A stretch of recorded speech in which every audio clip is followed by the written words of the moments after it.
तू ही रे माझा मितवा ह्या मालिकेच्या पुढील काही येणाऱ्या भागांचे अपडेट जाणून घेऊया आपल्या आजच्या या व्हिडिओमध्ये. चला तर मग प्रेक्षकांनो सुरुवात करूया आपल्या व्हिडिओला. तर इथे आपण पाहणार आहोत की कशा पद्धतीने आता इकडे इशू ही अर्णवला सांगणार असते वल्लरीचा खरा चेहरा आणि आता वल्लरीला खूप मोठ्या धर्मसंकटात अडकवणार असते. आता नेमकं काय आणि कसं घडतं त्या सर्व गोष्टींचे अपडेट आपल्या ह्या व्हिडिओमध्ये अगदी सविस्तर पाहूया. तर इकडे आता ईश्वरी आणि अर्णवला रमाकांतचा मोबाईल तर सापडलेला असतो. आता रमाकांतचा मोबाईल सापडल्याच्या नंतर इकडे ईश्वरी आणि अर्णवच्या समोर एक खूप मोठा प्रश्न आहे, तो म्हणजे रमाकांतचा फोन इथे काय करतो. मग आता त्यावेळी ईश्वरीला आठवतं की वल्लरी मामी जी आहे ती इथे काल काहीतरी करत होती आणि त्यावेळी मामींच्या हाताला काहीतरी लागलं सुद्धा होतं. मग पटकन ईश्वरीच्या मनात एका क्षणासाठी असा विचार येतो, ह्याचा अर्थ या सगळ्याजवळ वल्लरी मामींचा खरोखर काही संबंध असेल का? म्हणजे वल्लरी मामींनी हे सगळं नाही मला मामींचा हात एकदा पुन्हा बघायलाच हवं. आणि मग इशू आता वल्लरी मामींकडे येते आणि ती मामींचा हात बघण्यासाठी आता खोटं काय बोलायचं म्हणून पटकन खोटं बोलते. मामी, अहो तुमच्या बांगड्या किती सुंदर आहेत, मला ना तुमच्या बांगड्या खूप आवडतात, मला पण अशा तुमच्यासारख्या बांगड्या घ्यायच्यात. आणि त्यावेळी इशू जाणून बुजून वल्लरीचा हात पकडते आणि हाताकडे व्यवस्थित बघते. त्यावेळी इशूला आता ते वल्लरीच्या हाताला लागलेलं दिसतं. इशू म्हणते, मामी हे तर तुमच्या हाताला काल लागलं होतं ना? त्यावर मामी म्हणते हो. त्यावर इशू म्हणते, मामी काय लागलं होतं तुमच्या हाताला, हे तुम्ही काही सांगितलंच नाहीत का? त्यावर वल्लरीच्या तोंडून पटकन खरं जातं, अगं ते बांगडीची काच. आता इशू वल्लरी बांगडीची काच म्हटल्याबरोबर म्हणते, बांगडीची काच? त्याबरोबर वल्लरी म्हणते हो, बांगडीची काच लागली माझ्या हाताला. इशू म्हणते, पण तुम्ही तर काल मला म्हणालात की हे आपलं काय काटा लागलं होतं तुमच्या हाताला, मग आता अचानक बांगडीची काच? त्यावेळी वल्लरी म्हणते, हो मग काटा टोचत होता आणि बांगडीची काच. एक मिनिट काय चाललंय काय नेमकं तुझं? हां, तू काय माझी उलट तपासणी करतेस का? इशू म्हणते, मी फक्त काळजी केली मामी. असो, तुम्हाला जर तुमची काळजी केलेलीही नको वाटत असेल तर मग मी तरी काय बोलू शकते, जाऊ द्या, मी तुम्हाला काही न विचारलेलंच बरं. एवढं बोलून इशू तिकडनं निघणं प्रेफर करते. आता इशू तिकडनं बाहेर पडते खरं, पण इशूला पक्का खात्री झालेली असते की नक्कीच वल्लरीचा ह्या सगळ्याजवळ काहीतरी संबंध आहे, पण आता तो काय हे शोधून काढावं लागणार आहे हेही तिला कळलेलं असतं. मग आता इकडे इशूने ठरवलं आहे की नेमकं वल्लरीचं काय सुरू आहे ना हे सगळं काही व्यवस्थित शोधून काढायचं. आणि त्यासाठी मग आता इकडे इशू जी आहे ती वल्लरीवरती बारीक लक्ष ठेवायचं, वल्लरीच्या मागे पुढेच राहायचं असं ठरवते. आणि मग आता तिने वल्लरीवरती लक्ष ठेवायला सुरुवातही केलेली असते. वल्लरी कोणाशी बोलते, काय बोलते, तिची बोलण्याची पद्धत, तिची बॉडी लँग्वेज सगळं इशू नोटीस करत असते. आणि इशूला ते सगळंच विचित्र आहे हे जाणवतही असतं. ती विचार करते, वल्लरी मामी नॉर्मल वाटत नाही आहेत पूर्वीसारख्या. तर दुसऱ्या बाजूला उदयकांत जो असतो तो आता वल्लरीला कॉल करतो आणि उदयकांत वल्लरीला म्हणत असतो की मला काही तुला फोन करण्याची हौस नाही आहे, पण मला पैसे हवे आहेत ना, त्याच्यासाठी मी तुला फोन केला आहे. वल्लरी म्हणते, पुन्हा पैसे? त्यावर उदयकांत म्हणतो, यावेळी पैसे मला नको आहेत, तर आपण हे जे काम ह्या गुंडांकडून करून घेतलेलं आहे त्याचे त्यांना द्यायला पैसे हवे आहेत, कळलं का? मी काही उगाच मौज मारायला पैसे मागत नाही आहे. त्यावर वल्लरी म्हणते, पण मग तू तुझ्याकडचे दे. त्यावर उदयकांत म्हणतो, माझ्याकडचे पैसे? माझ्याकडे कुठले आले पैसे? माझ्याकडे काय पैशाचं घबाड आहे असं वाटतं का तुला? हे बघ, माझ्याकडे कुठले पैसे वगैरे काही नाही आहेत, या गुंडांना द्यायला मला पैसे दे.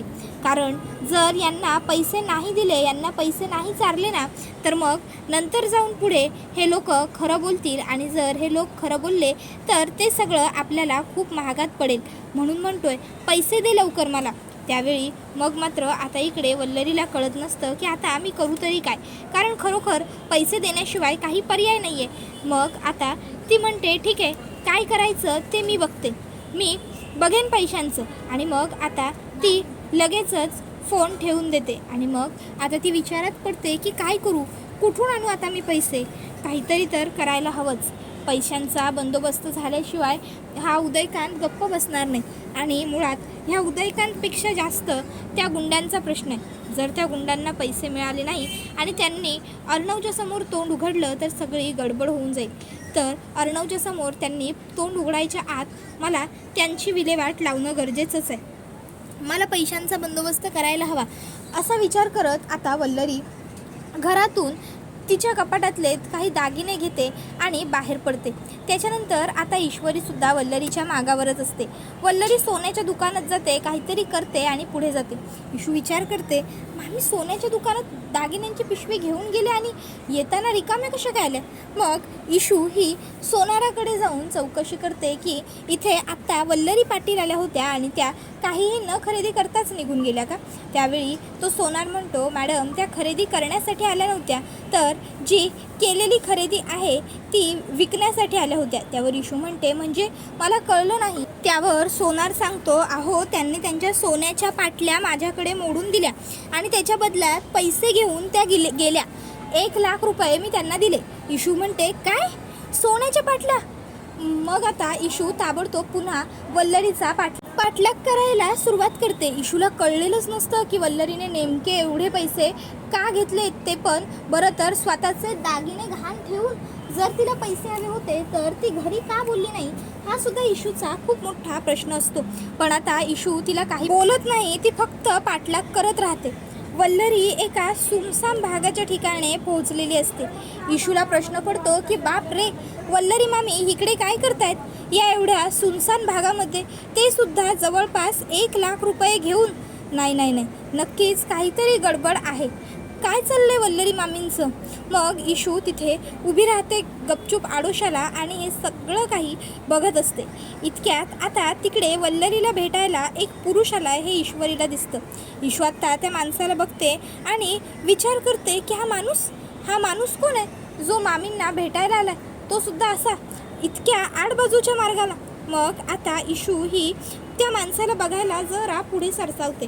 तर वल्लरी उदयकांतला म्हणत असते, किती उशीर, कधीपासून येऊन तुझी वाट बघते मी, हे घे लवकर घे. आता ईशू बघते तर काय, तो माणूस दुसरा तिसरा कोणीही नसून उदयकांत काका असतो. उदयकांतला बघून ईशूला खूप मोठा धक्काच बसतो. ईशू विचार करते, बाप रे, उदयकांत काका इथे आणि वल्लरी मामी त्यांना पैसे देत आहेत. आता मग ईशू काय करते, ईशू त्याचं व्हिडिओ शूटिंग करून घेते जेणेकरून ईश्वरीला ते व्हिडिओ शूटिंग वल्लरीच्या विरोधात नंतर वापरता येईल. तर तो उदयकांत तिला विचारतो, किती पैसे आहेत यात.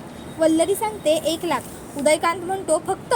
त्यावर वल्लरी त्याच्यावर रागवत म्हणते, ए गप्प बस रे मूर्खा, तुला 1,00,000 म्हणजे काय कमी वाटतात का. एवढे पैसे हे मिळवण्यासाठी मला काय काय करावं लागलं ना ते मलाच माहिती आहे. माझे सोन्याचे दागिने, जीवापेक्षाही मूल्य दागिने मी विकले आहेत तुझ्यासाठी, या पैशांसाठी, आणि तरीही अजून तू माझ्याकडे पैसे मागतोय. आता याच्यावरती मी एक छदामसुद्धा देणार नाही आहे. लक्षात ठेव, जरी ते गुंड सापडले तरी ते माझं नाही तुझं नाव घेतील, आणि तू जरी माझं नाव घेतलं ना तरी तुझ्यावर कोणीही विश्वास ठेवणार नाही आहे. कळलं ना गाढवा, सरक बाजूला. आणि मग त्यानंतर वल्लरी तिकडनं घरी निघून येते. घरी येताना वल्लरीच्या मनामध्ये टेन्शन मात्र असतंच की उदयकांतला तर मी वर तोंड करून बोलले की मला फरक पडत नाही म्हणून माझं नाव घेतलं तरी, पण कधीही अर्णवच्या समोर हे सगळं मी केलं आहे असं सत्य येता कामा नये. इतक्यात वल्लरी घरी आल्यावर ईश्वरी तिच्या समोर उभीच असते. वल्लरी ईश्वरीला बघून थोडीशी घाबरते. ती विचार करते की आता ही मला काय प्रश्न विचारेल. नाही, नको, हिने मला काहीतरी विचारण्याच्या आत मी इथे न थांबलेलंच योग्य होईल. मी आत्ताच्या आत्ता इकडनं सटकते. आणि मग वल्लरी चुपचाप तिकडनं चाललेली असते. पण ईशू थोडीच वल्लरीला शांतपणे जाऊ देणार असते. ईशू वल्लरीला हाक मारते, मामी. त्याबरोबर वल्लरी जागीच थबकते. ईशू म्हणते, काय चाललाय कुठे अशा चोरासारख्या. त्यावर वल्लरी म्हणते, काय म्हणालीस. ईशू म्हणते, हो म्हणजे आम्ही सगळेजण इथे असे बसलोय बोलतोय आणि तुम्ही आलात आणि थेट निघून चाललाय म्हणून म्हटलं. आणि हे काय बॅग वगैरे घेऊन येत आहे, म्हणजे बाहेरून येत आहे कुठून तरी, बरोबर ना. कुठे गेला होतात मामी. आता ईश्वरीने कुठे गेला होतात असं विचारल्यावर वल्लरीकडे देण्यासाठी काहीही उत्तर नसतं. ईशू म्हणते, वल्लरी मामी तुमच्याशी बोलते मी, तुम्हाला प्रश्न विचारते. कुठे गेला होतात बॅग वगैरे घेऊन, बोला ना. वल्लरी मात्र निरुत्तर असते. ईशू ही म्हणत असते, मामी सांगताय ना? त्यावेळी मग वल्लरी म्हणते हो हो हो. त्यावर इशू म्हणते कुठे गेला होतात? त्यावर वल्लरी म्हणते मैत्रिणीकडे. इशू म्हणते मैत्रिणीकडे? आणि ह्या अशा? मला वाटलं होतं मैत्रिणीकडे जात आहे म्हटल्यावर तुम्ही छान थाटात तयार वगैरे होऊन जाल, नाही म्हणजे मैत्रिणीकडून यायला. वल्लरी तरीही खोटंच बोलत असते. मग इशू म्हणते बास करा मामी, बास करा. लाज वाटत नाही आहे तुम्हाला आणखीन खोट्यावर खोटं बोलायला? अहो, एक खोटं लपवण्यासाठी अजून 100 खोटी तुम्हाला बोलावी लागतील. मामी खरं सांगा आता तरी की तुम्ही त्या उदयकांतला भेटायला गेला होतात म्हणून. त्यावर वल्लरी म्हणते काय उदयकांतला? ईश्वरी काय बोलतेस तू, तुला तरी कळतंय का? त्यावेळी मग आता मामा हा म्हणत असतो काय वल्लरी तू आणि उदयकांतला भेटायला? काय संबंध आहे तुझा त्या उदयकांतशी? त्याबरोबर मग वल्लरी म्हणत असते अहो गप्प बसा. ती वल्लरी ईश्वरी एक बरळते आणि तुम्ही तिच्या नादी लागून दुसरं कुठे बडबडताय? मी का जाईन त्या उदयकांतला भेटायला? कोण आहे तो माझा काय संबंध आहे त्याच्याशी? मी काही त्या उदयकांतला भेटायला वगैरे गेलेले नव्हते. ए ईश्वरी बाई गप ना, उगाच का नको ते फालतू बडबडतेस आणि माझ्या घरच्यांच्या मनात माझ्याबद्दल विष कालवतेस. मी त्या उदयकांतला भेटायला जाण्याची मला काय गरज? मी तर त्याला व्यवस्थित ओळखतसुद्धा नाही. त्यावर इशू म्हणते हो का? खरं बोलताय तुम्ही मामी? मामी इतकं खोटं कसं कोणी बोलू शकतं? मला माहिती आहे आपल्या घरातून जे काही बाहेर जात आहे ते सगळं तुम्हीच त्या उदयकांतपर्यंत पोहोचवताय. आता खरं तर ईश्वरी थेट पुरावा दाखवू शकली असती, पण इशू जाणून बुजून पुरावा दाखवत नसते, कारण तिला वल्लरीला खोटं सिद्ध करायचं असतं, खोटं पाडायचं असतं. आणि मग त्यावेळी आता वल्लरी ही काय करते? वल्लरी म्हणते की आता येतंय माझ्या लक्षात, कळतंय मला, सगळं कळतंय. ईश्वरी तुझी हीच इच्छा आहे ना की आम्ही या घरातून कायमचे निघून जावे, आम्ही इथून चालतं व्हावे, म्हणून तू हे सगळं काही करतेस ना? अगं थोडीशी तरी लाज वाटू दे तुला. लाज? अगं स्वतःच्या सख्ख्या सासऱ्याच्या मरणाचं भांडवल करतेस तू आम्हाला घरातून हकलवण्यासाठी. आम्ही राजे शिर्के नाही आहोत, आम्ही पाटील आहोत, म्हणून या घरात कायमच आमचा अपमान झाला आहे, कायमच आम्हाला या घरामध्ये दुय्यम स्थान मिळालं आहे. पण तरीही आम्ही कायम ते सगळं निमूटपणे सहन केलं. का माहिती आहे? कारण अंजली आणि अर्णव त्यांच्यावर मनापासून प्रेम केलं मी, म्हणून. आणि अगं तू काय मला शिकवणार गं? ह्या मुलांना मी माझ्या हाताने लहानाचं मोठं केलं आहे, यांच्यावर आईसारखा जीव लावला, यांच्यावर माया केली, यांना न्हाऊ माकू घातलं, खाऊ पिऊ घातलं, एवढं लहानाचं मोठं केलं. आणि आज यांच्या आयुष्यात आनंद आला, यांचे वडील परत आले, आणि तुला असं वाटतं का की मी यांचा आनंद यांच्यापासून हिरावला म्हणून? ईश्वरी अगं हे असं काहीतरी बडबडताना किमान स्वतःच्या जीवाला जरा घाबर, जरा तरी लाज ग ईश्वरी, जरा तरी लाज. आणि हो लक्षात ठेव, माझा या सगळ्याशी ना काहीही काडी मात्रही संबंध नाही आहे, कळलं ना तुला? मी मुळात काही केलेलंच नाही आहे, मला काय गरज हे सगळं करण्याची? ईश्वरी तुझ्या इतकी पाताळयंत्री मुलगी मी आजपर्यंत पाहिलीच नव्हती.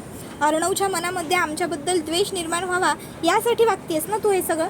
त्यावेळी अर्णवसुद्धा आता ईश्वरीला ओरडतो आणि म्हणतो मिसिंदोर बास, इनफ इज इनफ. काय चाललं आहे तुझं? मामीबद्दल असं कसा विचार करू शकतेस तू? हे बघ माझी पूर्ण खात्री आहे मामीचा त्या उदयकांजवळ काहीही संबंध नसणार आहे. तुझा काहीतरी खूप मोठा गैरसमज होतो. लहानाचं मोठं केलं आहे खरोखर तिने आम्हाला, एवढं शिकवलं आहे वगैरे, हे सगळं तिने केलं आहे आमच्यासाठी. मग आता ती हे असं काहीतरी वेड्यासारखं का वागेल? उगाच बडबडायचं म्हणून काहीतरी बडबडायचं, बोलायचं म्हणून उगीच काहीतरी बोलायचं. त्यावेळी मग आता इकडे जो अर्णव असतो तो भडकल्यामुळे आता ईश्वरी शांत होते. तर अर्णव वल्लरीला म्हणत असतो आणि मामी तू प्लीज वाईट वाटून घेऊ नकोस. हे बघ मी सिंदूरचं असं म्हणणं नव्हतं की तू हे सगळं केलं आहेस आणि तिचा गैरसमज झाला असेल. प्लीज तू मोठी आहेस वयाने, तू समजून घे मामी.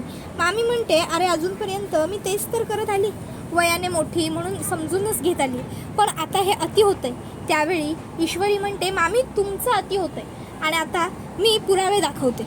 अर्णव सर खूप विश्वास आहे ना तुमचा तुमच्या मामीवर? 1 मिनिट. मग इशू तिच्या फोनमधला तो व्हिडिओ काढते आणि अर्णवला दाखवत म्हणते हे बघा, यामध्ये ही उभी असलेली बाई वल्लरी मामीच आहेत ना, आणि हा दुसऱ्या बाजूचा उदयकांत, हां वल्लरी मामी उदयकांतला सडळ हाताने पैसे देत होत्या. पैसे? सांगा ना मला, वल्लरी मामींचा उदयकांतशी काही संबंध नाही ना, मग वल्लरी मामी उदयकांतला पैसे का देत होत्या? उदयकांतला पैसे देण्याची वल्लरी मामींना काय गरज आहे? द्या माझ्या प्रश्नांची उत्तरं, सांगा मला. त्यावेळी मग मात्र आता अर्णवला सुद्धा कळत नाही की नेमकं वल्लरीचं चालू काय. ईश्वरी म्हणते, विचारा ना, विचारा. मामींना विचारा. मामी उदयकांतला पैसे कशासाठी देत होत्या. आता मात्र इकडे अर्णव गप्पच बसलेला असतो, कारण त्याला ऑफकोर्स तेवढा मोठा शॉक बसलेला असतो की वल्लरी खरोखर चक्क उदयकांच्या कॉन्टॅक्टमध्ये. तर दुसऱ्या बाजूला इकडे मामा मात्र वल्लरीला विचारू लागतो, वल्लरी काय प्रकरण आहे हे सगळं? तुझा उदयकांशी काय संबंध? आणि तू उदयकांतला हे एवढे पैसे का देऊ करत होतीस? वल्लरी बोल, उत्तर हवाय वल्लरी. त्यावेळी अंजलीसुद्धा म्हणते, मामी काय प्रकार आहे हा सगळा? खरोखर तुझा उदयकांत बरोबर काही संबंध आहे का? तू उदयकांतला पूर्वीपासून ओळखतेस का? त्याबरोबर आकाशसुद्धा म्हणू लागतो, मॉम बोल प्लीज. हे बघ, गप्प राहिल्याने प्रश्न सुटणार नाही आहेत तर कॉम्प्लिकेशन क्रिएट होणार आहेत. त्यापेक्षा जर तू पटपट बोललीस तरच ते सगळ्यांच्या भल्याचं ठरेल. बोल मॉम, तुझा उदयकांतजवळ काय संबंध आहे? तू नेमकं तिकडे काय करत होतीस? उदयकांतला तू का पैसे दिलेस? बोल मॉम बोल, कळू दे आम्हा सगळ्यांना, लवकर लवकर बोल. त्यावेळी मग मात्र वल्लरी काहीच बोलत नसते, ती गप्पच उभी असते ठोंब्यासारखी. हा व्हिडिओ इथेच संपतो. व्हिडिओ आवडला असेल तर व्हिडिओला लाईक करा, चॅनलवर नवीन असाल तर चॅनलला सबस्क्राईब करा आणि बेल आयकॉन आठवणीने प्रेस करा, जेणेकरून तुम्हाला पुढच्या प्रत्येक व्हिडिओचं नोटिफिकेशन मिळत जाईल. चला तर मग आजच्या पुरतं इथेच थांबूया. पुढचा व्हिडिओ येईपर्यंत टाटा बाय बाय, धन्यवाद, take care all of you.